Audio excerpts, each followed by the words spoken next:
Soul Garden.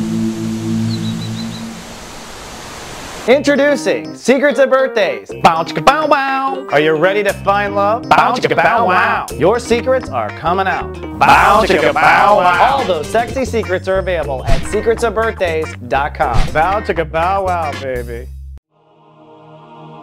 It's a new reality. Good morning. I am Lovecasting live from Brea, California, and it's Friday. Thank God it's Friday.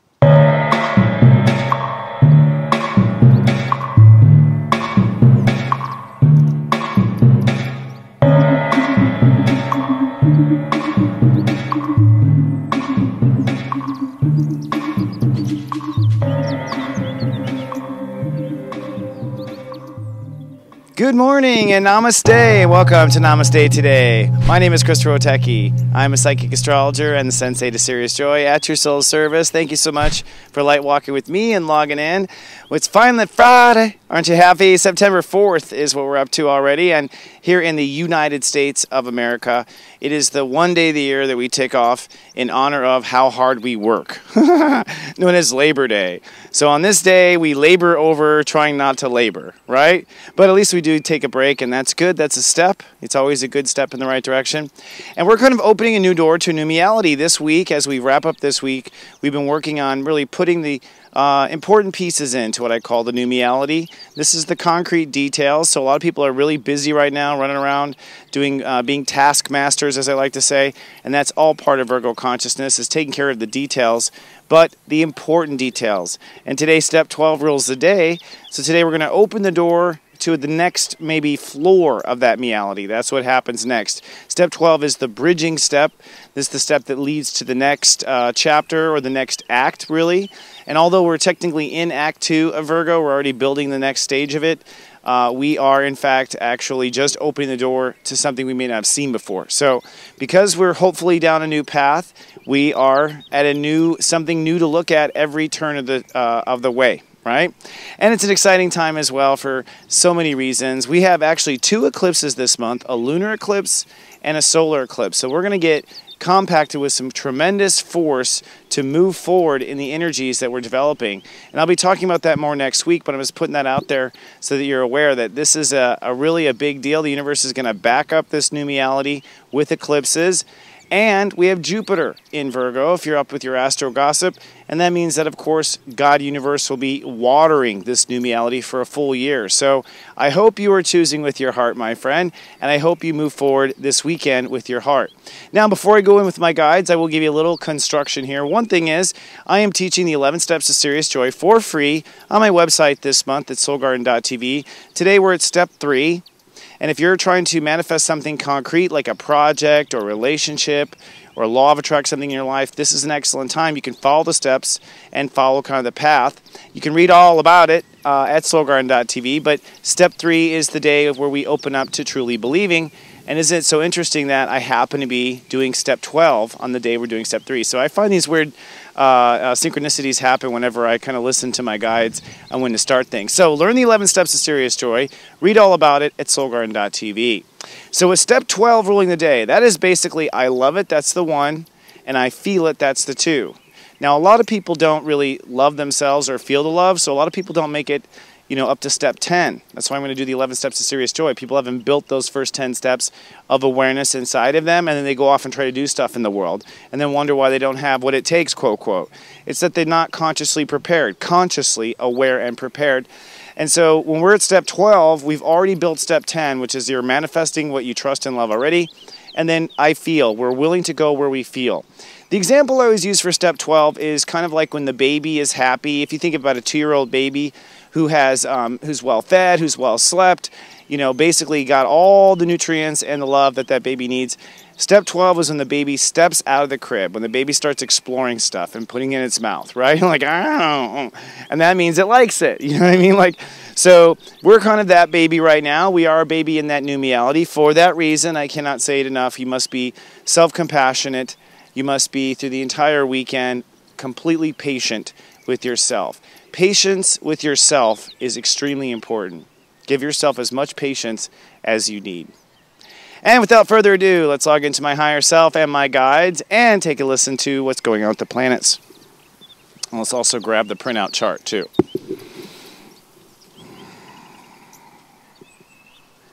Okay, so right off the bat, they say Mercury. Interesting. Look at Mercury. So Mercury's at step 8 Libra. And, you know, kind of following the story, I haven't been really led to talk about this story, but since Mercury crossed over the North Node and Black Lilith at step 1 in Libra, we are all facing whatever fears are in the way of us mastering the relationship to ourselves. And that mastery may be at any level. We might be mastering us out of hell. We might be mastering ourselves as proficient, and we may be mastering ourselves as a grandmaster, just so you know. Whatever it is, it's time to graduate that level of where we have been and move into a new mirage, which is a new way of relating to yourself. In creation, the very first thing you do is create an image of yourself. Then you react to that image of yourself. So if your reaction to yourself is then everything after that in life has that factor in it. You know what I mean? So so the relationship to yourself, the way you view yourself, is so important. This is why self-esteem is important. This is why thinking negative of yourself is just silly, because although it might be true, you still really shouldn't to manifest. All right, even if what you're thinking is true, you shouldn't. And I think that's why, quote, dark evil characters, you know what I mean, manifest just fine, right? Because they don't let that stuff hold them back. So, you know, be mindful. With Mercury at step 8, you are to decide what you are to yourself now. What are you to yourself? And if you guys notice, I've got a mirage band on right now because I've done this soul work for myself. Not to brag. I've got different colors too in case I get sick of them. That's the Leo rising in me. But, you know, this is to remind me, hey, who am I committed to? Myself, my vows first. I'm totally down to help the world after I have stood up for my first mirage, right? Like, before I move on to the sister wives, so to speak. Because after you realize you have many people in your heart, you know, you start to realize that we love many people. So we are mastering that relationship, and with Black Lilith there is potential fear of screwing it up. And I would say with Venus still retrograde, there is potential fear of screwing it up, period, from a past life. I was looking to see like it is, right? No, it goes direct, of course, on Monday. So it's a time really of you know, just focusing on yourself and being there for yourself. You know where you can screw it up, so don't. Don't. It is that simple. Step 12 rules a day, but the moon moves into Gemini through the day. So we've been manifesting for most of the week, manifesting this new basically foundation to the new reality, getting it kind of rock and rolling. So now with the moon in Gemini, we connect over the weekend. We connect basically our reality to your reality, right? And that's when we start to get a reality. And we'll talk about realities another time.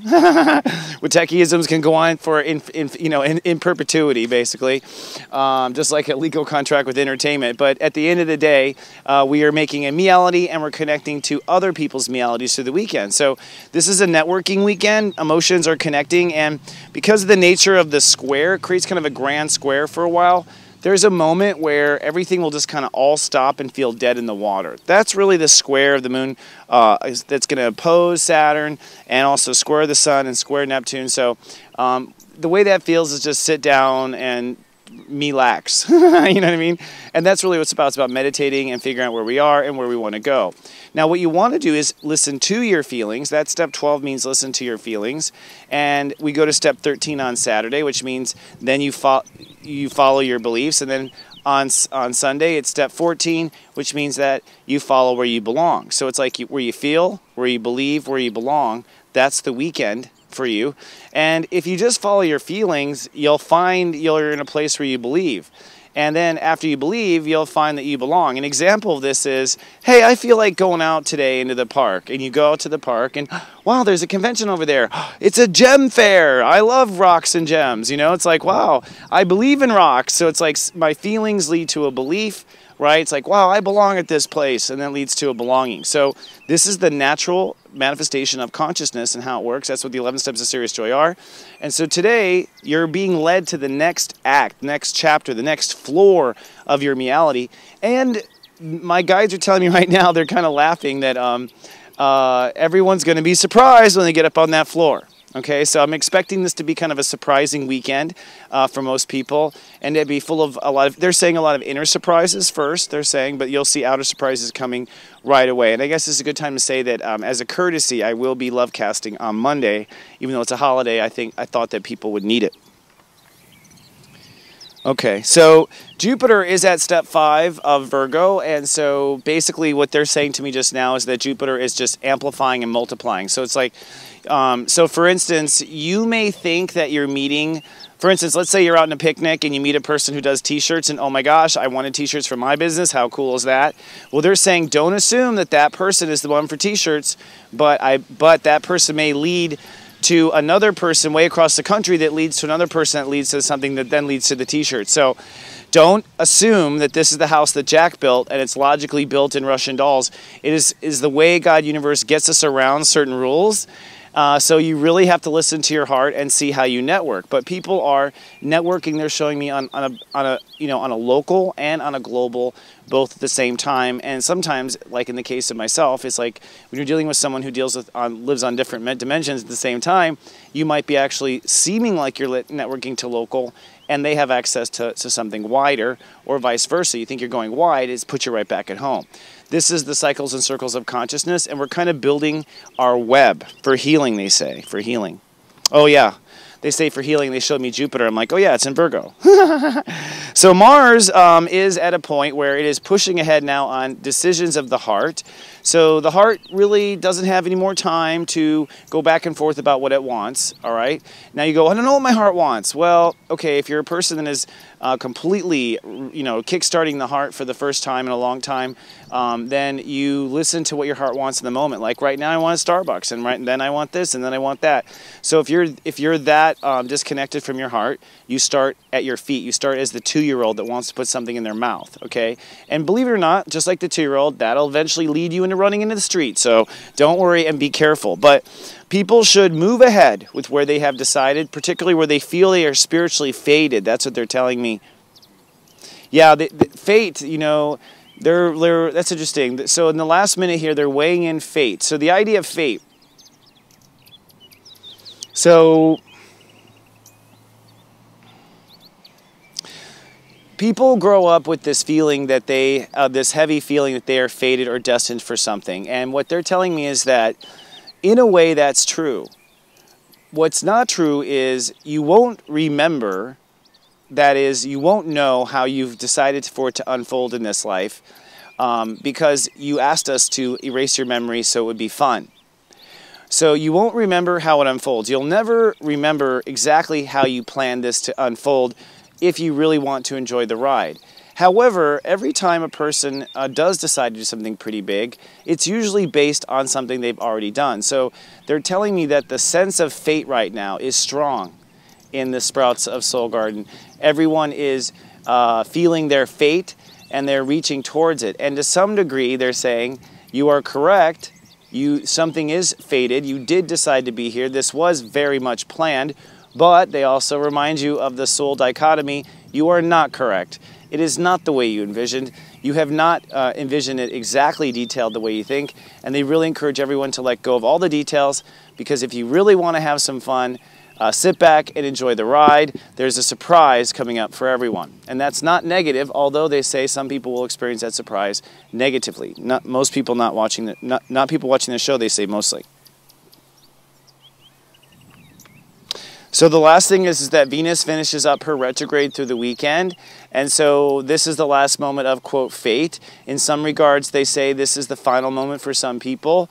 Depending on, where your life is, depends on how dramatic life is changing. I'm personally trying to ascend, so I have to say that my life is getting quieter, and that's a big deal. It's a very big deal that it's getting quieter, but actually, day after day, my life is getting quieter. So, you never know how the arcs are going to unfold, but you know each step of the way that you're in the right place or not. So just go with it. You're wrapping up fate this weekend. Whoever you see, whatever you do, it was the last bit of fate. And when we come back, really on Tuesday, because I think Monday is still Venus retrograde day, even though it's going direct, it's still, we're not going to feel it. We're going to be kind of slurpy. So on Tuesday, we'll start talking about Now what, Christopher, right? And if you don't know, Saturn will also be moving into Sagittarius at that point, which means exactly after the fate past life vortex happens, boom, we start the new story. So be mindful of your heart, my friends, and be mindful of where it wants to go, especially as you connect to people. You can connect to the old path as easily as you can connect to the new one. So try to walk past those open windows and avoid the old vices and temptations. Whew, I guess something old came up, forgive me. All right, friends, have a fabulous weekend. I love you so much. I'm going to sit here and meditate a little bit in the wilderness now that I've gotten my obligation off to myself, off in the world. And I will see you on Monday for a special little Labor Day edition and also to say hi to the rest of the world. Until then, have a great weekend and live, love, be. So